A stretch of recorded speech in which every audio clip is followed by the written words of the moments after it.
Everyone, this is Pragya Pandey from RAO'S Academy for Competitive Exams Bhopal, and this is a special series on daily news review.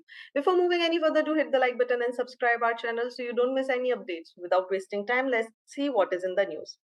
Quit India movement, that is also known as Bharat Chodo Andolan, was launched at the Bombay session of All India Congress Committee under the leadership of Mahatma Gandhi on 8th of August 1942.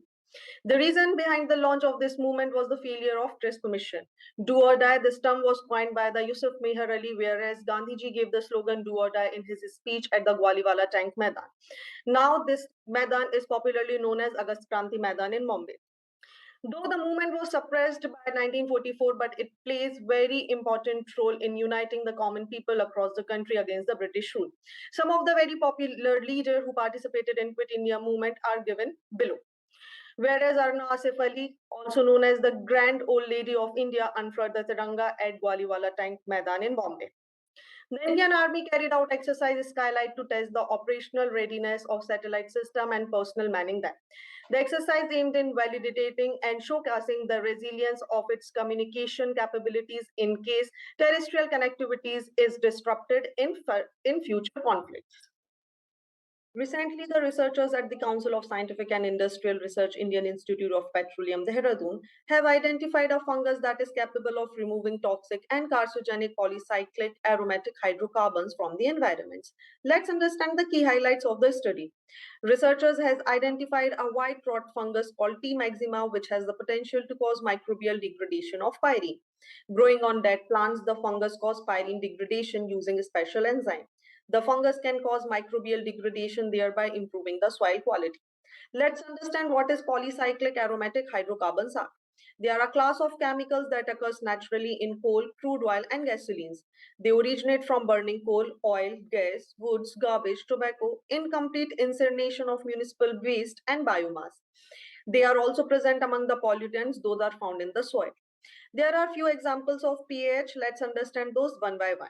First is pyrene, that is very hazardous pH having carcinogenic and mutagenic characteristics.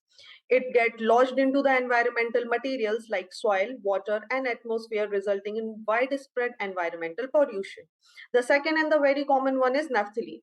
It is a man-made pH that is used to make other chemicals and mothballs.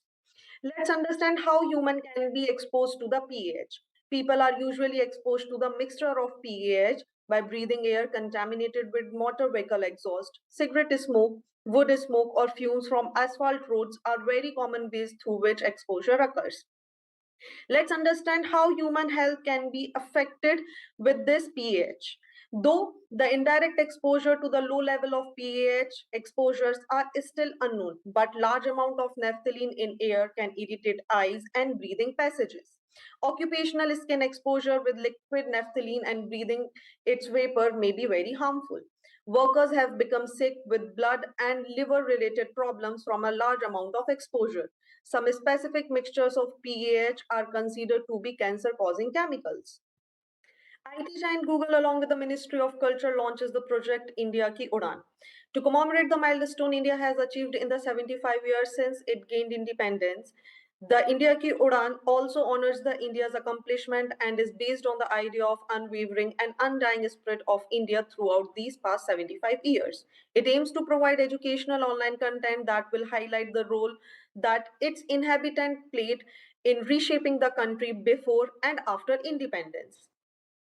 India Ki Udan, that can be seen on the Google Arts and Culture page, highlights the diverse culture of India as well as famous events over the last 75 years. The initiative, which has been published in both English and Hindi, allows viewers to pursue over 120 images and 21 stories written by 10 accomplished authors.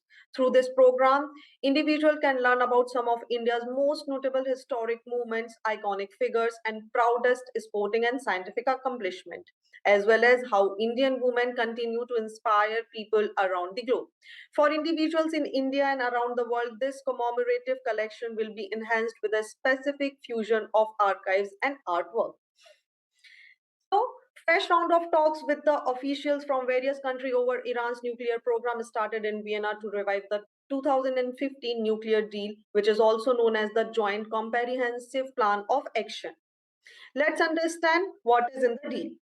This deal aims to guarantee the civilian natures of Iran's nuclear program in exchange for a gradual lifting of sanctions. Under this deal, Iran agreed to significantly cut its stores of centrifuges, enriched uranium, and heavy water, all key components for nuclear weapons. Also, Iran agreed to implement a protocol that it will allow inspector from the International Atomic Energy Agency to access its nuclear site to ensure Iran would not be able to develop nuclear weapon in the secret. Supreme Court asked the centers to find out whether the states are following the judgment of Tehseen Poonawalla case, which puts the onus to the police to prevent communal violence and lynching.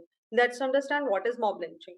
Mob lynching is an act of targeted violence by a large group of people against human body or property whereby the mob believes that they are punishing the victim for doing something wrong. And they take the law in their own hands to punish the perpetrated accused without following any rules of the law. In the Tehseen as Poonawalla versus Union of India case, Honorable Supreme Court laid down several preventive, remedial, and punitive measures to deal with lynching and mob violence. Those are as follows: setting up of designated fast track courts, setting up of a special task force, and the victim compensation scheme. Ministry of Commerce and Industry unveiled digital version of One District, One Product gift catalog. ODOP aims to select, brand, and promote one product from each district of country for enabling holistic socio-economic growth across all regions. So this is it for today. Join our batches for UPSC MPPSC Civil Services Examination. Seats are very limited, so hurry up. Thank you for watching this video. Also, please do not forget to hit like button and comment your valuable feedback. Also press the subscribe button to never miss any updates. Follow us on Instagram and Facebook. Links are given below in the description box. Thank you and see you tomorrow.